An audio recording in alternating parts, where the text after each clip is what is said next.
Marcelo, posso te fazer uma pergunta bem direta? Claro, Roberta. Quantas vezes tu abriu o celular hoje sem saber por quê? Sinceramente, não faço nenhuma ideia. E tu? Eu também não. E é aí que está o problema, porque cada vez que tu abres o celular sem perceber por quê, cada segundo que tu fica aí rolando o feed sem destino, alguém tá ganhando muito dinheiro. O mais perturbador, Roberta, é que isso não é casualidade. É uma engenharia muito sofisticada, deliberada e extremamente lucrativa. Bem-vindos ao episódio 3 do podcast A Vida Como Ela É. Eu sou a Roberta Verde. E eu sou Marcelo D'Ambroso. E hoje vamos falar sobre algo que ninguém te contou claramente. A tua atenção é a matéria-prima mais valiosa do século XXI. E tu a estás dando de graça todos os dias. Marcelo, quando as pessoas usam o Instagram, o TikTok, o Google, elas acham que estão usando um serviço totalmente gratuito, não é mesmo? Mas não é bem assim. Absolutamente não é assim, Roberta. O economista Nick Srnicek tem uma frase que resume tudo. As plataformas digitais não são empresas de tecnologia, são empresas de extração de dados, verdadeiras fábricas nesse sentido. A tecnologia é só a ferramenta. O negócio real é coletar, processar e vender informação sobre o teu comportamento. Ou seja, o serviço gratuito é uma isca e tu é o peixe. E teus dados são os que vão para o mercado. É uma analogia brutal, Roberta, mas precisa.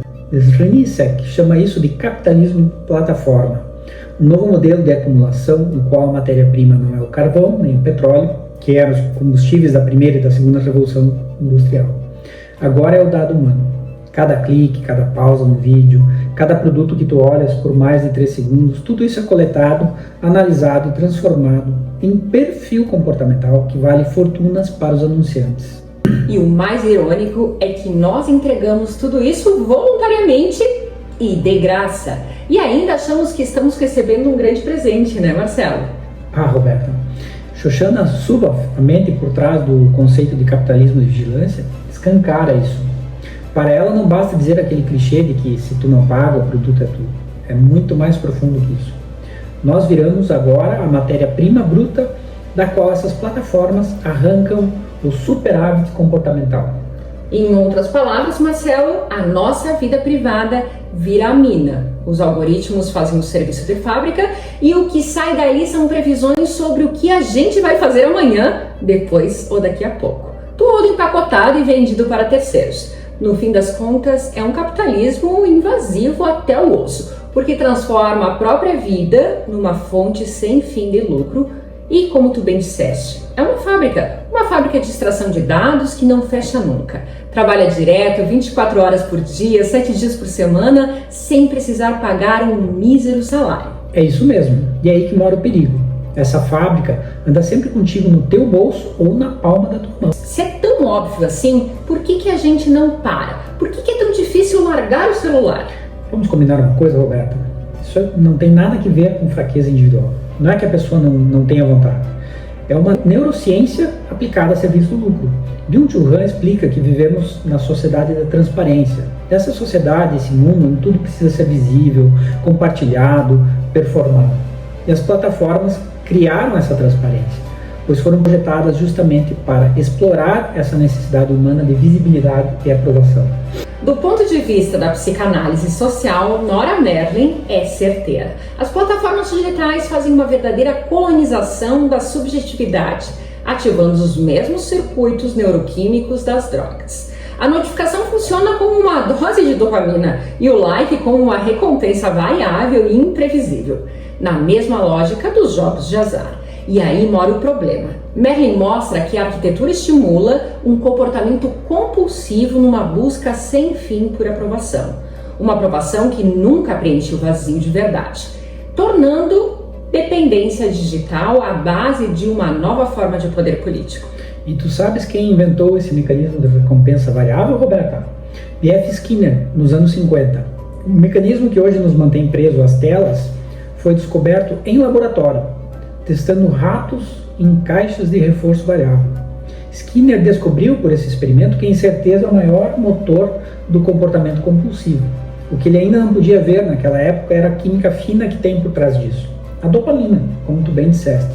Hoje as plataformas adotam essa lógica contra nós, transformando cada notificação em uma pequena dose que atinge o núcleo accumbens, que é o centro de recompensa do cérebro, te mantendo presa numa busca sem fim por validação.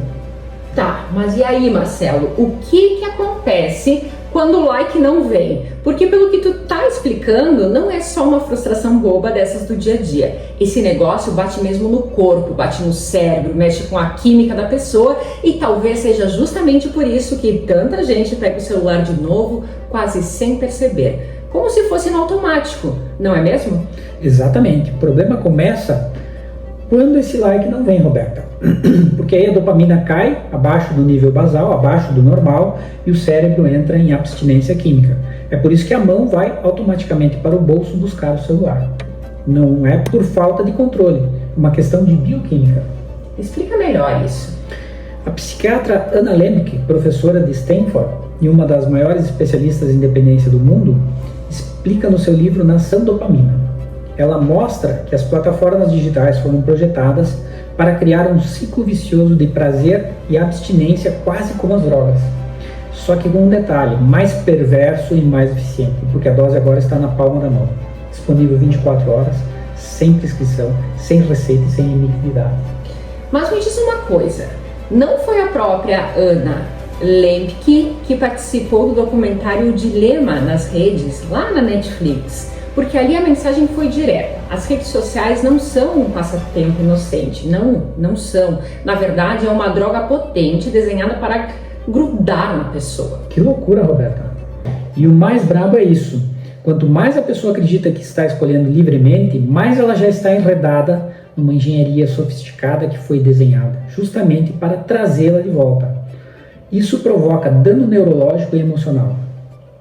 É o negócio mais inteligente que já foi inventado, Marcelo. A droga é grátis, o vício é o produto e a diferença é que a fábrica da droga fica aí no teu bolso e ainda te convida para divulgar de graça para todos os teus amigos. Sim, Roberta. E do ponto de vista psicanalítico, Nora Merlin vai além da neurociência. Não é apenas o cérebro que está viciado, é o desejo da pessoa. As redes colonizam o inconsciente, produzindo uma necessidade de aprovação que nunca termina. E isso é proposital, porque o algoritmo foi projetado exatamente para que nunca seja suficiente. Sempre tem mais um vídeo, mais uma notificação, mais um like para esperar. E aí a gente sempre volta ao mesmo tema, Marcelo, narcisismo digital. Aquele que a professora Marilena Chauí denunciou. Essa necessidade de estar o tempo todo se medindo pelo olhar do outro, contando valor pela reação, curtida, confirmação. Pensando bem, o velho laboratório de Skinner pelo menos dava intervalo para os ratos. As redes não. O laboratório agora tem bilhões de usuários e o rato tem um celular. Bah, Roberta, não tem como discordar de ti. Mas isso significa então que a humanidade inteira virou agora cobaia de um experimento em escala planetária? Te parece isso? Isso mesmo, Marcelo. Não estou aqui chamando ninguém de rato, longe disso. Estou dizendo que estamos sendo tratados como um material de teste para o condicionamento de um comportamento, previsão e exploração, o que é bem diferente e muito mais grave porque vem disfarçado de liberdade. Mas agora, Marcelo, o que acontece com todos esses dados nas plataformas? Para onde vão essas informações todas? Roberta, aqui entra uma contribuição importantíssima da pesquisadora brasileira Fernanda Bruno, da Federal do Rio de Janeiro. Ela mostra que a vigilância de hoje não busca apenas nos observar. Ela quer fabricar um certo tipo de sujeito. E o nome que ela dá para isso é muito preciso: subjetividades maquínicas. Tá, mas como assim? Explica melhor isso. Explico. Por meio de perfis comportamentais de altíssima precisão, as plataformas deixam de ser simples ferramentas e passam a funcionar como verdadeiros sistemas que modulam a nossa existência, Roberta, capazes de prever e influenciar nossas decisões antes mesmo de que nós tenhamos consciência delas. O que resta, segundo Fernanda, é uma subjetividade capturada por cálculos estatísticos que antecipam até o nosso próprio desejo. Ou seja, em muitos casos, eles te conhecem melhor do que tu mesmo te conheces. Porque não estão olhando só para aquilo que a gente diz de nós mesmos. Estão olhando para padrão, repetição, horário, impulso, hesitação, silêncio, clique e até para aquilo que a gente nem percebe que entrega. Em muitos casos sim, Roberta. E é justamente quando a análise da Zuboff fica mais inquietante. O poder dessas plataformas já não se limita a vender anúncio ou nos empurrar publicidade. O que eles comercializam agora é algo muito mais sensível. A capacidade de prever o nosso comportamento.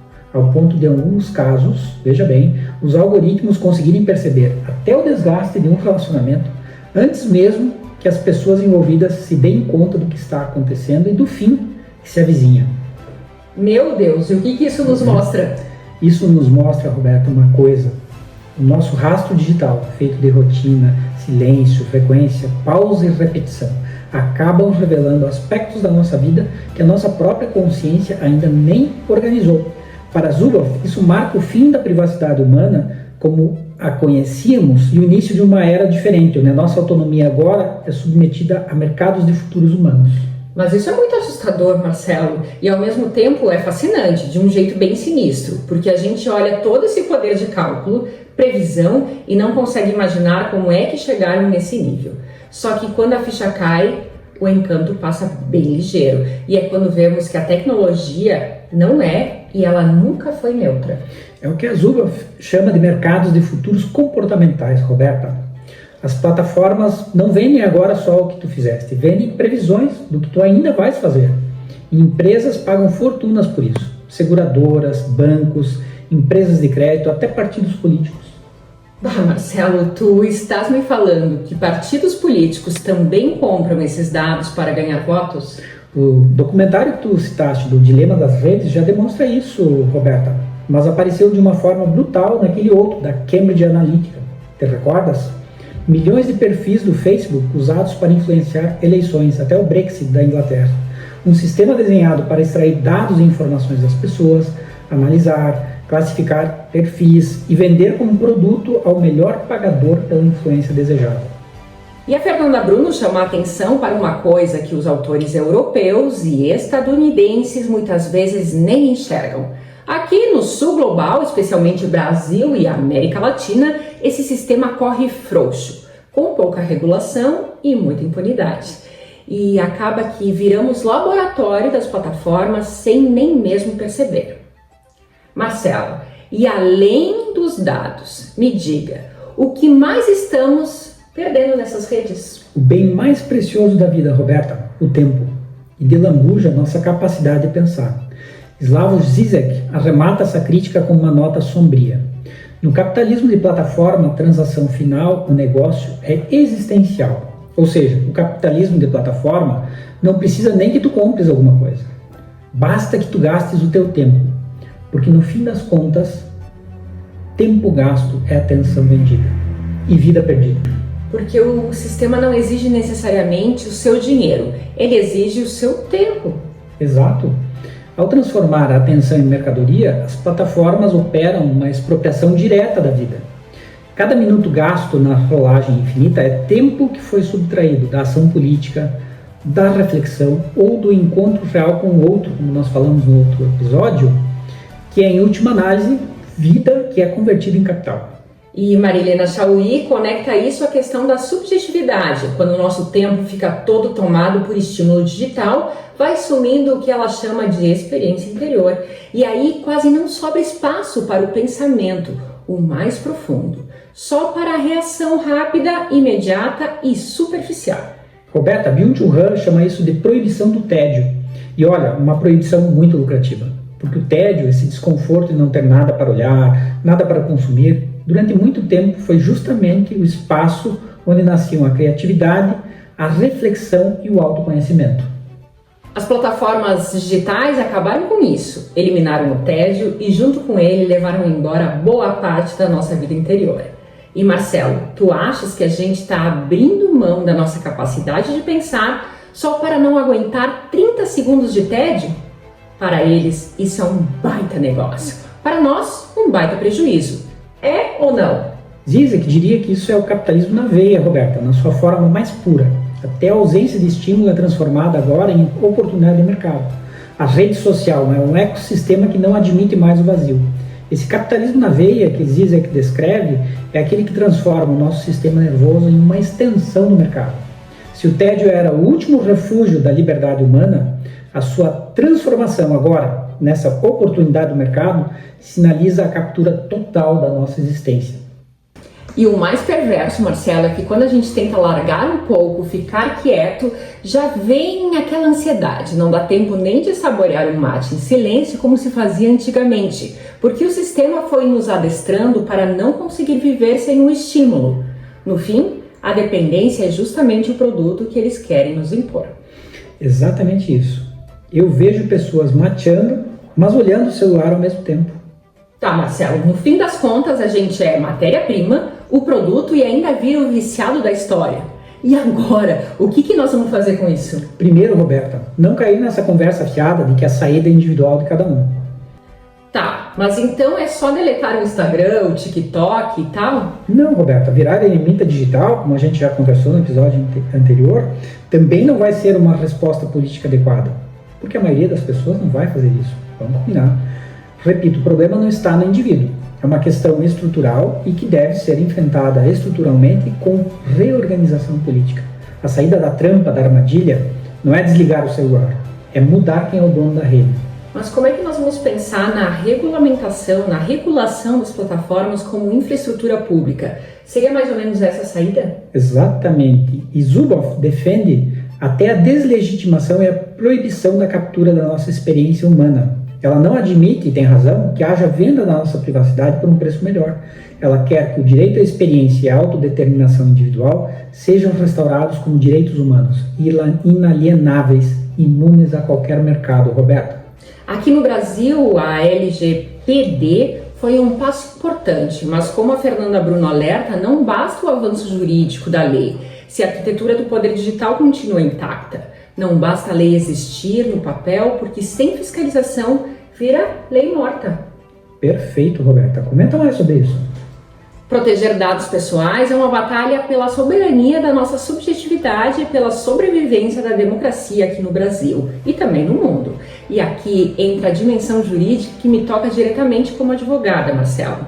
Privacidade de dados não é detalhe técnico e nem frescura, é um direito humano fundamental. O que essas plataformas fazem todo santo dia com nossos dados, em qualquer outra área do direito, já estaria sendo tratado como crime há muito tempo. Exato. Leonora Merlin traz a questão que talvez seja mais urgente e importante: educação para o desejo. Porque não basta saber que o sistema é predatório. O desafio agora é outro. Nós temos de reconstruir uma subjetividade que consiga querer e desejar coisas que não sejam oferecidas pelo algoritmo. Isso não se resolve com dica de produtividade. Isso exige um trabalho de formação cultural profunda, como lembramos das dicas do Humberto Eco no episódio passado. E aí o Han daria um conselho muito simples, Marcelo, mas fundamental. Aprende a aguentar o tédio, recuperar o direito ao vazio, porque é justamente nesse vazio, naquele mate, em silêncio, na pausa, no não estímulo, que ainda pode nascer um pensamento livre de verdade. Bah, Roberta, o Zizek largaria uma pergunta para nos chacoalhar nesse momento. Se o capitalismo de plataforma já foi capaz de colapsar a subjetividade autônoma de bilhões de pessoas e nós nem nos demos conta disso, então o que ainda está faltando para a gente agir? Chauí, Zernisek, Zuboff, Lembke, Bruno, Merlin, Han e Zizek, cada um à sua maneira, respondem a mesma coisa. Estamos esperando perceber. Perceber para agir. E perceber nos dias de hoje não é pouca coisa, Roberta, é um ato político.